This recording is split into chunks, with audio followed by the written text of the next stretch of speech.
శ్రీ సత్యసాయి జిల్లాలో TDP versus YCP వివాదం చెలరేగింది. హిందూపురం వైసీపీ కార్యాలయంపై టీడీపీ శ్రేణులు దాడి చేశారు. టీడీపీ శ్రేణుల దాడిలో వైసీపీ కార్యాలయం ధ్వంసమైంది. పలువురు వైసీపీ కార్యకర్తలకు గాయాలు, ఆసుపత్రికి తరలించి చికిత్స అందించారు.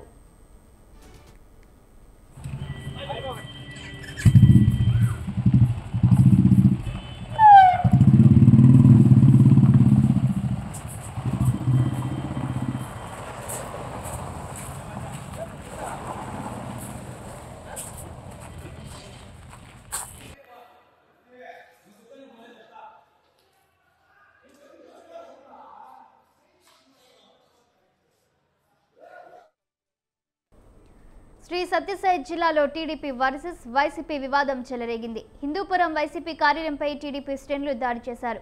టీడీపీ శ్రేణుల దాడిలో వైసీపీ కార్యాలయం ధ్వంసమైంది. పలువురు వైసీపీ కార్యకర్తలకు గాయాలయ్యాయి. ఆసుపత్రికి తరలించి చికిత్స అందిస్తున్నారు. ఇక దీనిపై మరింత సమాచారం మా కరెస్పాండెంట్ ఆర్కే సూర్య అందిస్తారు. సూర్య, శాలిని ఏదైతే ఆంధ్రప్రదేశ్ రాష్ట్రంలో కూటమి కోసం అధికారంలోకి వచ్చిందో అప్పటి నుంచి ఏదైతే వైసీపీ కార్యకర్తలు ఏదన్నా ప్రభుత్వానికి వ్యతిరేకంగా ఏదన్నా ప్రశ్న అడిగినా, లేకపోతే వాళ్ళ నాయకులు చేస్తున్న తప్పుల్ని ఏదన్నా ఎత్తి చూపిస్తున్నా వాళ్ళ మీద కేసులు పెట్టడం, దాడులు చేయడం అన్నది పరిపాటికి మారింది.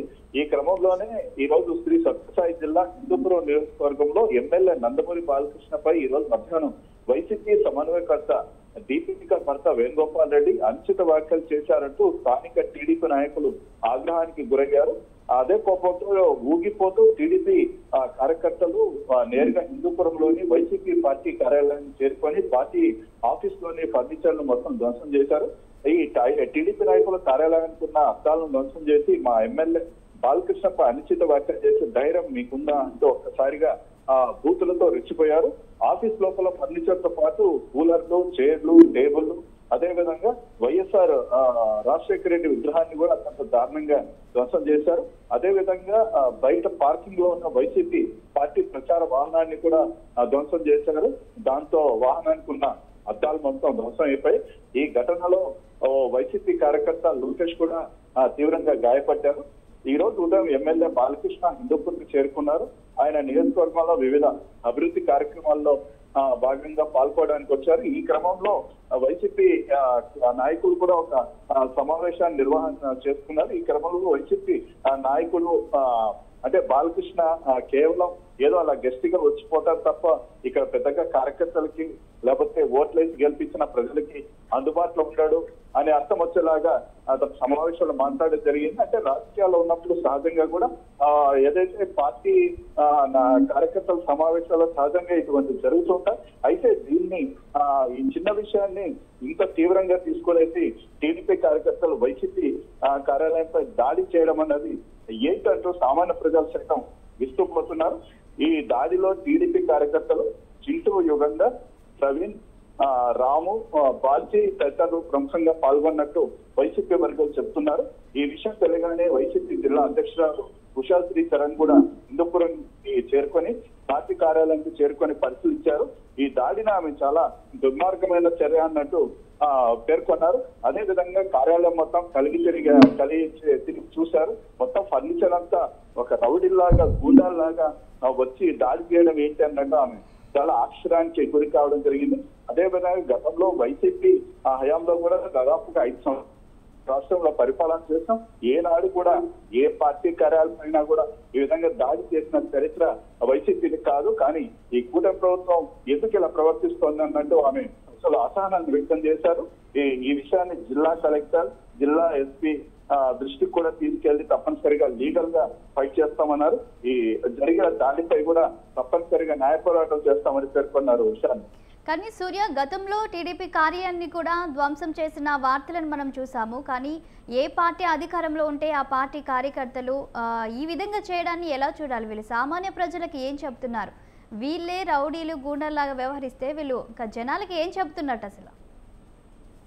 ఇదే ప్రశ్న అనేది సామాన్య ప్రజలు కూడా హిందూపురంలో ఈ రోజు ప్రశ్నిస్తున్నారు. ఏదైతే ఆంధ్రప్రదేశ్ రాష్ట్రంలో కూటమి ప్రభుత్వం అధికారంలోకి వస్తూనే ఏదైతే వైసీపీ నాయకులు కావచ్చు, కార్యకర్తలు కావచ్చు, ఏదన్నా ప్రభుత్వ వైఫల్యాల పైన ప్రశ్నిస్తే, లేకపోతే వాట్సాప్ గ్రూపుల్లో కావచ్చు, ఫేస్బుక్ లో కావచ్చు, ట్విట్టర్ లో కావచ్చు, ఇన్స్టాగ్రామ్ లో కావచ్చు ఏదైనా పోస్ట్ పెట్టినా సరే వాళ్ళ మీద ఒక క్రిమినల్స్ మీద పెట్టే కేసుని పెట్టి వాళ్ళని ఇబ్బందులు గురి చేయడం, వాళ్ళ కుటుంబాన్ని ఇబ్బందికి గురి చేయడం అనేది చేస్తున్నారు. ఇప్పటికే చాలా మంది జైళ్లలో మగ్గుతున్నారు.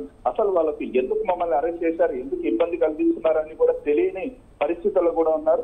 అంటే ఎవరైనా సరే నోరు మెదపకుండా ఈ కూటమి ప్రభుత్వంలో నోరు మూసుకొని వాళ్ళు చేస్తున్న దాన్ని భరిస్తూ వస్తే తప్ప ఏదైనా ఎదురు తిరిగినా లేకపోతే ప్రశ్నించినా సరే ఈ విధంగా కేసులు పెట్టడం అనేది కూటమి ప్రభుత్వానికి పరిపాటిగా మారింది. ఇది అత్యంత బాధాకరంగా సామాన్య జనం కూడా అనుకుంటున్నారు. అందులో భాగంగానే ఈ రోజు చూసామంటే హిందూపురంలో సాక్షాత్ ఒక ప్రధాన పార్టీ ఒకప్పుడు రాష్ట్రాన్ని పరిపాలించిన పార్టీ మీద ఈ విధంగా దాడి చేయడం అన్నది ఇది ఒక గుండాలాగా రౌడీలాగా దాడి చేయడం అనేది అత్యంత దుర్మార్గమైన చర్యగా సామాన్య ప్రజలు కూడా అనుకుంటున్నారు. ఈ విధంగా ఒక పార్టీ నాయకులకే లేకపోతే పార్టీ కార్యాలయాలకే రాష్ట్రంలో రక్షణ లేకపోతే సామాన్య ప్రజలకి లేకపోతే సామాన్య ప్రజల ఆస్తులకి ఎటువంటి కూటమి నేతలు రక్షణ కల్పిస్తారు, ఎటువంటి భరోసా ఇస్తారని ప్రశ్నిస్తున్నారు. శాలిని, సూర్య, ఏ పార్టీ అధికారంలో ఉన్నా ఇలాంటి ఘటనలు అయితే చోటు చేసుకుంటూనే ఉన్నాయి.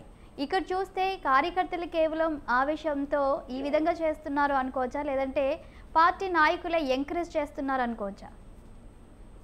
ఇక్కడ పార్టీ నాయకుల ఎంకరేజ్మెంట్ లేకపోతే కార్యకర్తలు అంత ధైర్యంగా అంత ముందుకు రారు శాలిని. ఎందుకంటే ఇక్కడ స్పష్టంగా తెలుస్తుంది. ఇప్పుడు దాదాపుగా వైసీపీ కార్యాలయం పైన టీడీపీ కార్యకర్తలు గూండాల్లాగా ఎగబడి దాడి చేసి ధ్వంసం చేసిన ఇంతవరకు అక్కడ స్థానిక ఎమ్మెల్యే నందమూరి బాలకృష్ణ గాని లేకపోతే టీడీపీ సంబంధించిన ప్రధాన నాయకులు గాని ఒక ప్రకటన గాని లేకపోతే ఒక స్టేట్మెంట్ గాని ఇంతవరకు ఇచ్చింది లేదు. మరి దీన్ని బట్టి చూస్తే అంటే కార్యకర్తలు దాడులు చేస్తున్నా సరే వైసీపీ కార్యకర్తల మీద కావచ్చు కార్యాలయాల మీద కావచ్చు దాడులు చేస్తూ ఉంటే వీళ్ళు మౌనంగా ఉన్నారంటే మౌనం అన్నది ఒక అంగీకారం అని చెప్పొచ్చు, అంటే సపోర్ట్ చేస్తారు అని చెప్పొచ్చు. మీరు దాడులు చేయండి, ఏమైనా చేయండి, మేము సపోర్ట్ చేస్తాం, మిమ్మల్ని రక్షణ కల్పిస్తాం మేము అన్నట్టు సపోర్ట్ చేస్తున్నట్టు మనకు తెలుస్తుంది. మరి ఇంతవరకు కొన్ని గంటలు కలుస్తా ఉంది. ఇంతవరకు ఎమ్మెల్యే బాలకృష్ణ ఎందుకు అతను వాళ్ళ కార్యకర్తల్ని ఎందుకు అదుపు చేయలేదు, లేకపోతే అతనికి విషయం తెలియదా అంటే అతనికి విషయం తెలిసేది కంటే అతని నియోజకవర్గంలోనే ఈ రోజు ఉదయం నుంచి ఉన్నారు. అటువంటిది వైసీపీ కార్యాలయం మీద టీడీపీ కార్యకర్తలు గూండాల్లాగా ఎగబడి దాడి చేస్తే ఎందుకు ఆయన ఇంతవరకు ఖండించలేదు అనేది ఆ ప్రశ్నలు అన్నది వస్తున్నాయి. కాబట్టి ఇదంతా కూటమి నేతలు ముఖ్యంగా టీడీపీ నాయకులు టీడీపీ సంబంధించిన అగ్ర నేతలకి తెలిసే జరుగుతోంది, వాళ్ళ సపోర్ట్ తోనే జరుగుతోంది. కాబట్టి అందుకే వాళ్ళు మౌనంగా ఉన్నారు అన్నట్టు అయితే ఇక్కడైతే తెలుస్తుంది. అందుకే ఇందాక కూడా జిల్లా అధ్యక్షురాలు ఉషా శ్రీచరణ్ కూడా మాట్లాడుతూ తప్పనిసరిగా దీనికి ఈ టీడీపీ నేతలు సమాధానం చెప్పాల్సిందని చెప్పారు. లేని ఏడలా మేము లీగల్ గా ముందుకు పోతాం, తప్పనిసరిగా న్యాయ పోరాటం చేస్తామని టీడీపీ నాయకులు హెచ్చరికగా కూడా ఆమె పేర్కొనడం జరిగింది. Vishal, right, thank you Surya.